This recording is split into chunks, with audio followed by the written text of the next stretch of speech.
A 911 text turning deadly. For the latest on a Fort Lauderdale police-involved shooting that was caught on camera. The pros and cons of artificial intelligence. It's kind of like, do you tell people not to use Google? And their impact on well-known software companies. Special member takes the bullets. Opportunities to go upstairs, open doors, pick up objects automatically. Saving the lives of his human and canine peers. And an illuminated game. I knew it would be a lot of fun, and I think it was. I had a great time. Participating in a glow-in-the-dark volleyball court. These stories and more coming up on Newsbreak. Hello, South Florida. I'm Laura Palfrey. I'm Natalie LaRoche-Pietri. Today is Friday, March 29th, 2024. Live from the Lee Kaplan School of Journalism and Media in North Miami, this is Caplin News. A dramatic police-involved shooting caught on camera in Fort Lauderdale with footage just released. Officers respond to a call at a Fort Lauderdale hotel where the emergency quickly escalated.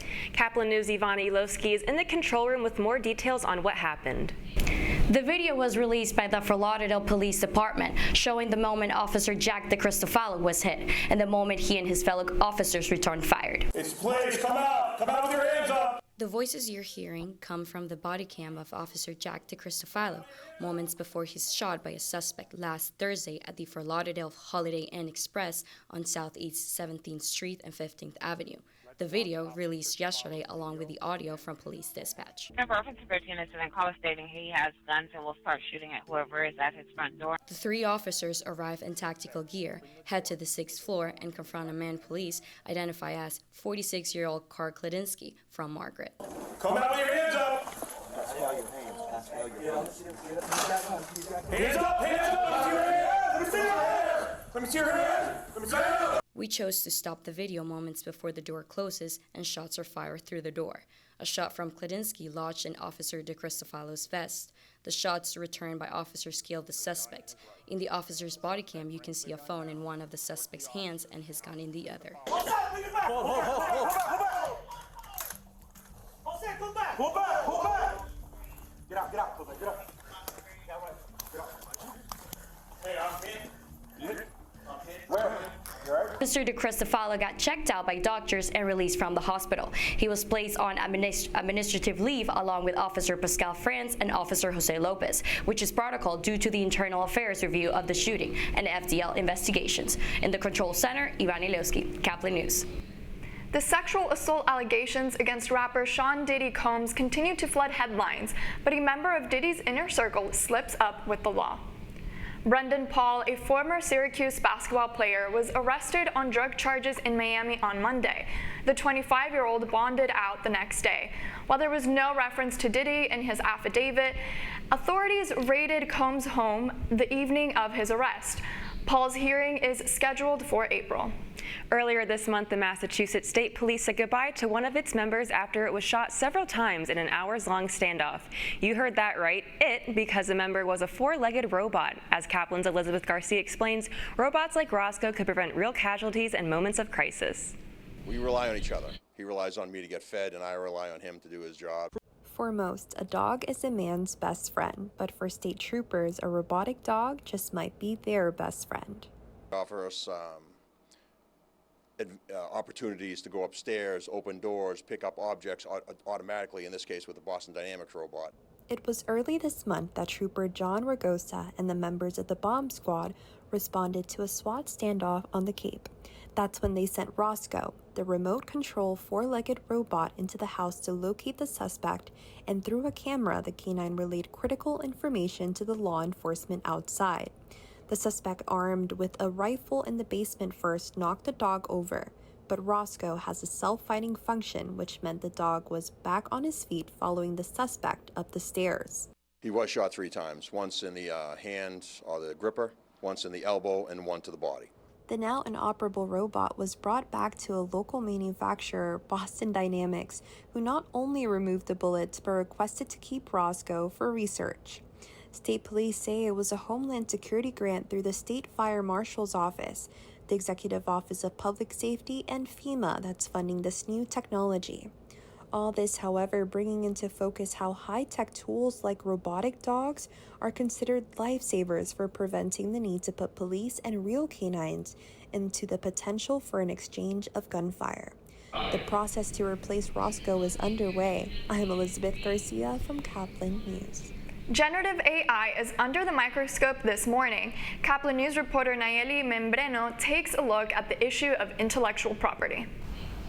It is inevitable to see generative AI transform the dynamic of media production, but with copyright issues constantly at court, how does this affect generative AI creators?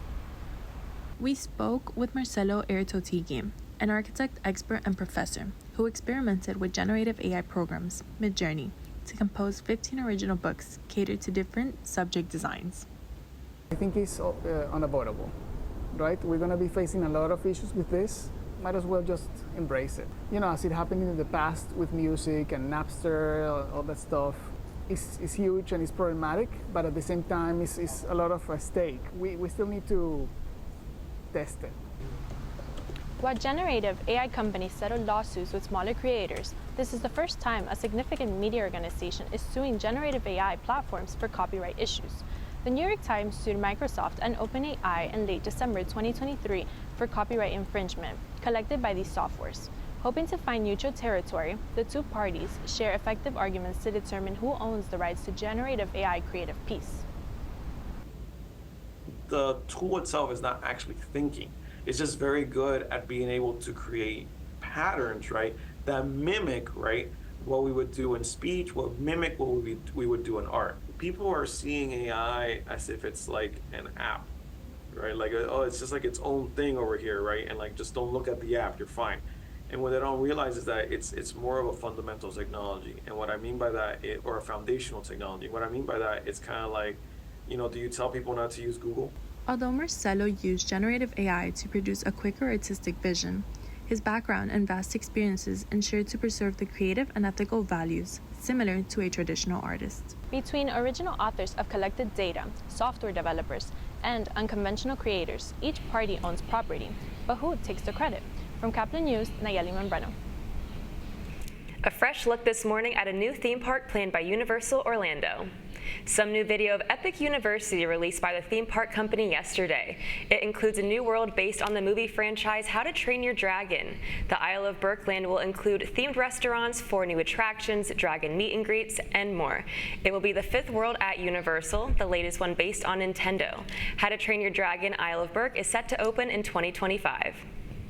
Opening day for the Marlins saw a lot of offense and a game that came down to the wire. That's still ahead, and so is this story.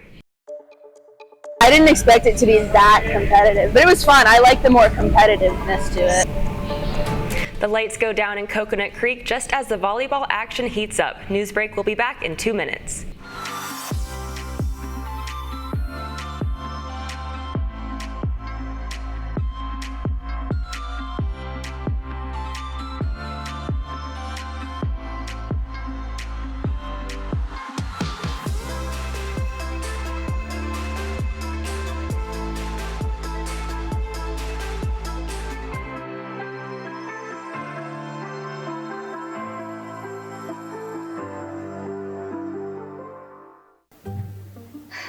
I could really use a new tablet. I just don't have the money. Let me ask you something. Do you have a Pell Grant? Yes? You do know you can get a free tablet, right? Did you say free? Yeah, free. It's simple. And the application is done in the store. I could really use a tablet. Go get one! Another satisfied customer. Stop by Panther in the Graham Center at FIU MMC today to speak with one of our associates to get your free tablet. Type 2 diabetes can have a big impact on your life. But how can it be prevented? Well, the first step is knowing if you have something called prediabetes. Take the 1-minute risk test today at doihaveprediabetes.org.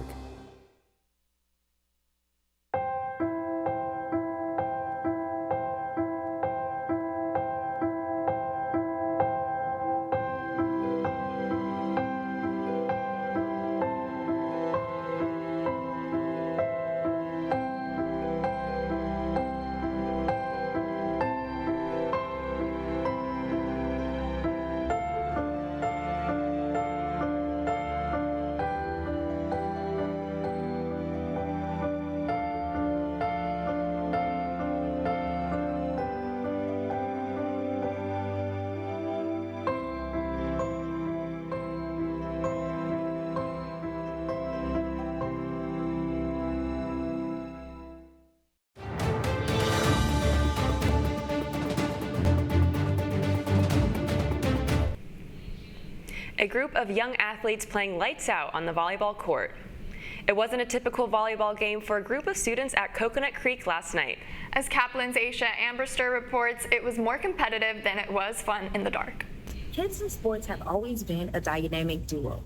Here at Coconut Creek Community Center, they decided to use this motto and turn up the fun while turning down the lights. As recreation programmers Nicole and Isis prepare to light up the night, time slowly passes by as teens roll in and immediately start warming up. Me and Catrice just did the glow-in-the-dark pickleball league, and we had like tape and lights already bought, and I love volleyball, so I was like, let's do glow-in-the-dark volleyball. And then we have open gym for volleyball some Fridays, like before basketball season, and then all of these kids came out, so I was like, they would definitely want to do it, and it's basically all of them, so I knew it would be a lot of fun. Customized glow-in-the-dark shirts were provided to every team, and you can't forget about the special effect volleyball. There was some fun times while playing, but the lights did make it difficult. I have a disease called keratoconus, so I can't see depth perception. So when the lights are off, it like made everything awful. I kept missing almost every other pass. I kept missing every other hit. It was pretty interesting, but it honestly was a little bit fun. Compared to official games where competitiveness is emphasized, everyone had time to be their silly selves. A different atmosphere, because usually you have like, I guess you could describe them as like kind of sterile lights, and it's like very professional athleticism. The blinding lights. The cynicism was not fun. Yeah, but with everything off, I don't know, I felt more fun, more like, loud. Overall, teamwork and good sportsmanship were key, and even with the lights on, they couldn't stop playing or dancing.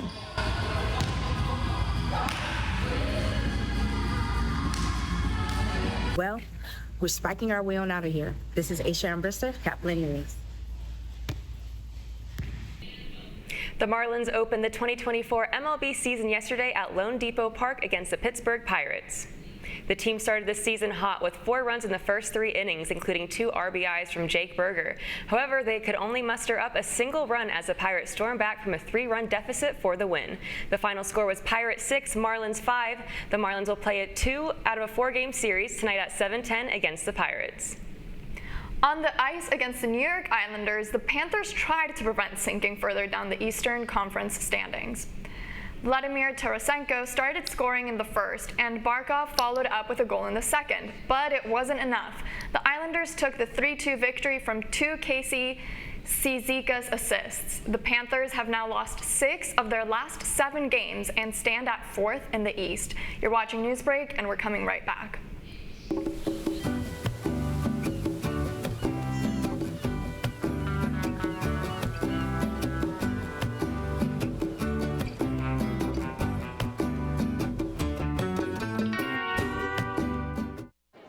The black truck? Hey, Christina from accounting. Yeah, hi. Hey, I used to date a girl named Christina. Oh, really? Yeah, and then she dumped me for my best friend. You want to see some photos of them that I took? I don't. I thought we talked about this, buddy. Buzzed and overshared again? Yeah. Yeah. I'm gonna call a car. That's a smart idea. So, yeah, I know, that's why I did it. Hey, you're gonna get back to the top of the mountain. Does that mean I'm gonna get back with Christina? No. Oh. No.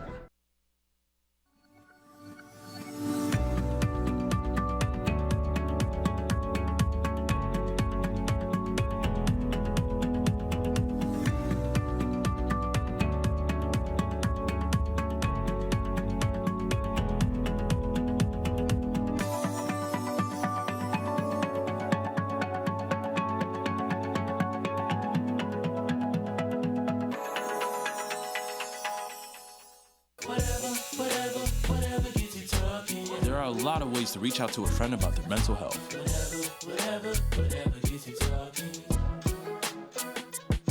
Learn how you can help at seizetheawkward.org.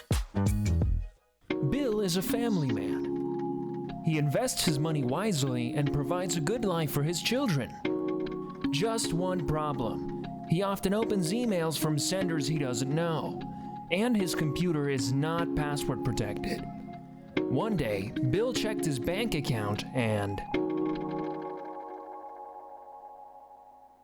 94% of malware attacks originate from emails.